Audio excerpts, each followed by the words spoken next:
Depending on where you lived in the 18th century, it could be very, very difficult to make it through the winter months. Now, I'm not saying it was easy for anybody, but some people had it particularly hard, depending on their location, also depending on their means. So one of the things that we look for is how they were making it through, and a key element there is foods that you can dry and preserve. Now, anything that you can preserve is good, but dried food is it's really easy to work with. You just have to reconstitute it later, and bada bing, you've got food. Now, there are different grains, and we have beans, and we have a lot of things that we can dry, but one of the most prolific and one of the best ingredients that they had for this was peas. Peas are super nutrient. They have a lot of protein, there's fiber. This is a really good ingredient to turn into a lot of different things. And one of the things that we want to showcase today is a peas porridge, but we're going to get into multiple recipes to see how we could use them in different cases. There are a lot of types of peas. Now, we see some mentioned more than other in the 18th century, but peas go back thousands of years. What we have in the 18th century, especially in Europe, is cooking that's coming out of medieval times and moving into something new. And so we're trying a lot of different things. Peas still exist. So there are ideas about peas that have existed for a long time, but they're changing, and they're changing the way that they're cooking them. So we had peas porridge and peas pottage. We're moving into peas soup. We even see things like peas bread. Now we see green peas, blue peas, yellow peas, black-eyed peas. Those are some of the major ones. There are other peas that they're using as well. And we're going to kind of experiment with a couple of different types of peas today. Our first recipe today in our study of peas in the 18th century comes from Primitive Cookery, was written in 1767 for its first edition. And this book is meant to be kind of the Bible for frugal households. This is giving you a lot of information on maybe things from the garden especially that will get you through hard times if you don't have a whole lot of money. Let's dig in. Peas pottage. Boil them and add sage, onions cut small, then season with salt, butter. This is a substantial pottage. While we are using green split peas for our soup today, for this recipe we're going to use black-eyed peas. They did have them available in the time period, and this recipe is not specific as to what sort of peas to use, and there's a reason for that, because you use the peas that you have. So let's get started. To make peas porridge, what we're doing here is we're taking peas that have already been soaked. I soaked these overnight and they're ready to go. At that point, you still have to boil them because we want to break these peas down. So I'm putting them over the fire. I'm going to boil them until they start to break up a little bit. At that point, I'm going to go ahead and add my onion and my sage, and I'm going to let that all boil together to get all those flavors incorporated. Give it a sprinkle of salt, and then at the end we're going to add butter, and we're going to stir that butter in. And as we're stirring it, go ahead and just kind of pulverize the peas because we want something that comes together like a mush. So as far as the peas go, I can't tell you how long you're going to have to cook them. It's going to depend also on how well they soaked. Now, the rule of thumb is 8 to 12 hours when you're soaking your peas, so it's nice to just do it overnight. Get them in the water. Usually it's a 2/3 ratio, so you want more water than you have peas. You're not just going to fill it up to the top. Give it plenty of water to soak up. Because they've been dried out for a long time, we want them to draw in all that moisture so that they plump up. And there's definitely a discernible difference in feel and in look from something that is dried to something that has gone through the soaking process. The first written words that we have for the nursery rhyme that says peas porridge hot, peas porridge cold, peas porridge in the pot 9 days old is from the 18th century. It's believed that that nursery rhyme goes back quite a bit further than that. But what we're getting there is that this is a food that people can eat hot, cold, or they can reheat it and they can last for a long time. Now, we have talked about on the channel before the idea of an everlasting pot of soup that's just kind of staying over the fire and you're adding to as you go, and it's kind of just building all week long. Peas porridge oftentimes was used kind of like that. It's here, we can eat it hot, we can eat it cold, we can reheat it later, and we can even add to if we need to. A lot of times folks were living off of a singular kind of idea or an ingredient, or maybe just a cluster of ingredients for quite a bit of time. So with peas porridge, you might have onions in it, you might have some different herbs in it. That might run out and you add some more of those things, and you add some more peas, you add some more water, and then you've got more peas porridge. So that's a really interesting way of looking at cooking and looking at getting through meager times that I don't think we really connect to anymore today, but it was like their go-to in the time period. Here's our peas pottage or porridge, depending on what you're saying. It looks really strange, right? And I think that, number one, we didn't use green peas, and that's what you kind of expect. But it smells really good, and I love peas. I think this is gonna be really fantastic. I'm not picking up any of that. I smell peas. I don't really smell onions or sage or whatever, so we're gonna see if they come through. Maybe I didn't put enough in there, but I put quite a lot. So here she goes.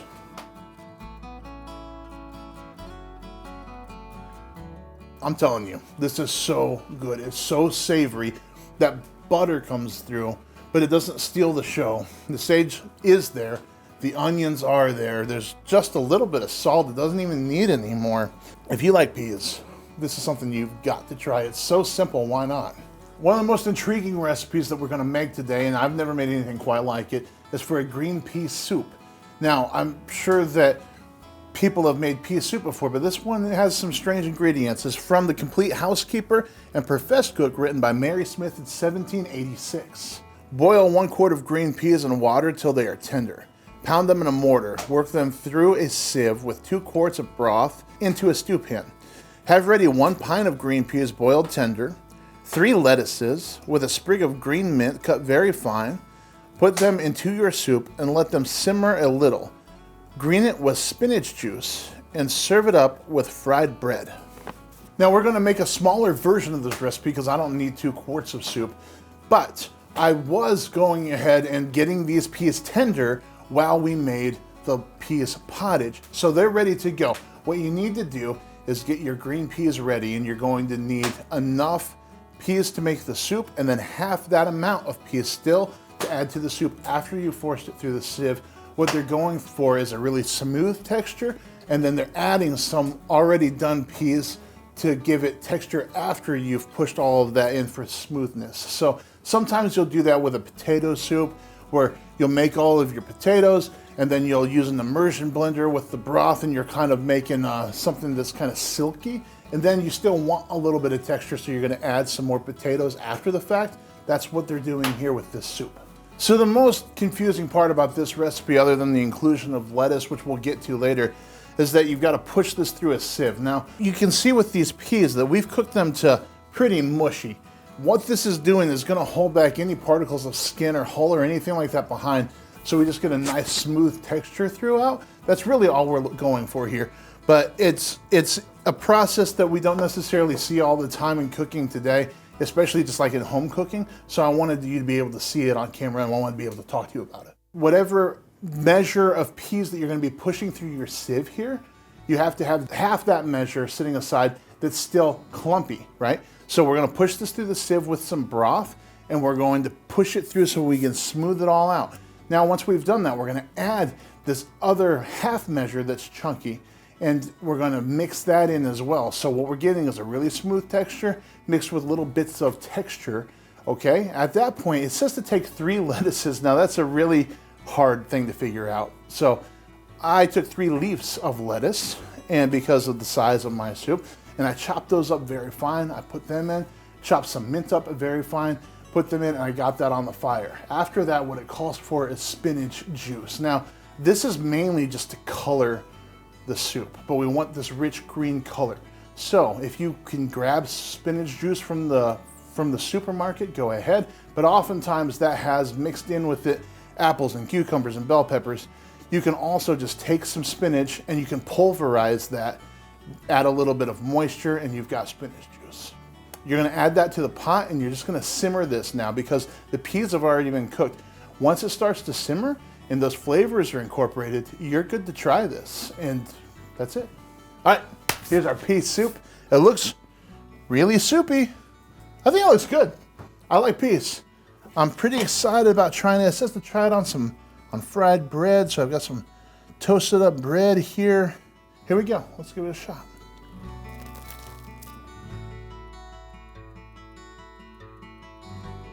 Yeah, that's absolutely fantastic.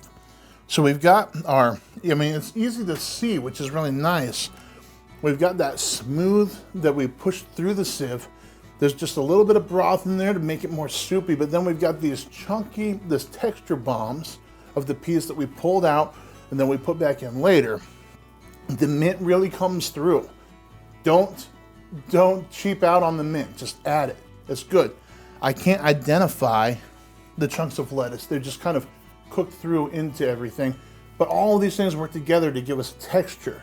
And so that extra green coming in from the spinach, and I'm telling you, you got to have the toast, that crunch, that texture to go along with it. That's what you want. It's absolutely fantastic. Give it a try. It's funny to think how people probably thought about peas in the time period. Now, when you start reading in the journals and you're looking for information on peas, you're finding, oh, they're great, they're sustainable, it's nourishment, I can't wait to eat them, they're wonderful. Now, I don't think that that's probably how just like common Joe Blow was thinking about them, although they were a very good ingredient to stretch. Now, they've also been around long enough that people can be nostalgic about them or people can be tired of them. So they're probably thought of as a very similarly to how we think about peas now. And I think in different parts of the world, they're like, oh, I love pea soup or I love peas pudding. And in, I don't know, where I come from, they're kind of like, peas again. So it is one of those ingredients that maybe wasn't somebody's favorite thing, could be, but it was always a staple of getting through hard times. And it was always something that they would have in their garden or a crop of because they knew that they were going to have to lean on this in the future. The recipe that I'm probably most excited to try today is to make bread from peas. And that's one I'm really interested to see what happens here. It comes to us from the Treatise of Art of Bread Making. That was by A. Edlin in 1805. Now this calls for using flour made from peas. Really all we're going to do is we're going to take green peas and we're going to pulverize the heck out of them until they are a flour. And it's funny because like when I pour it here in the kitchen, you can see this come out of it. So it's legitimately made into a flour. To make bread from peas, take a peck of flour of peas, the like quantity of oatmeal, and 2 ounces of salt. Knead them up into a stiff paste with warm water. Let it be rolled out into thin cakes and baked over the embers. Or it may be made up into flattish rolls and baked in an iron pot hung over a wood fire. This kind of bread is very common use in parts of Scotland, where it is considered as good substantial nourishment for laborers and husbandry, who often prefer it to wheaten bread. The confusing thing about this is we've got dried oats and we have pea flour, how much water, because what we want to do is we want to get the oatmeal activated enough to let these starches out. You know how oatmeal gets kind of gummy and sticks together? That's what we want because that's going to bind everything together. So I'm actually putting those into a pot with a little bit of water and I'm going to cook them for a little while together. Once that's done, I'm going to take it out and I'm going to treat it like dough where I'm going to let it cool. And then I'm going to add salt, put it all together, and then make little cakes out of it, put it on the embers. Here's our bread made from pea flour and oats. Now you can see that they fell apart. It happens. That happens a lot with Johnny cakes and Journey cakes. And these aren't bound as well. They don't have much of a binder in them. That oatmeal starch is coming out. That's really all we've got here. So it's kind of hard to keep them together. A spatula would be handy. In a pan, you'd be just fine. But I did them over the embers. Now, the texture, though, is really, really interesting. It's kind of rough and scratchy. You can see it's like raised up, and I don't know, it's not smooth like you would expect. So I'm going to give it a shot, and I think it's going to be really good. I like to cook these so that they're still a little tender in the middle, but you can cook them all the way through if you want.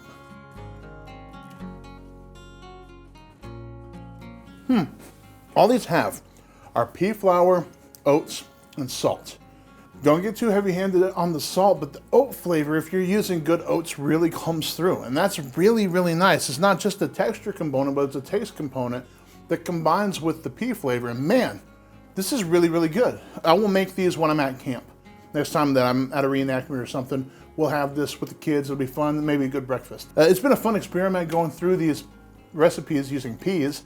I don't cook much with peas other than just add peas, fresh peas, into something. So like a stew or something like that. And it's nice to make them the main component of something and to celebrate them a little bit. Thank you for coming along on the journey.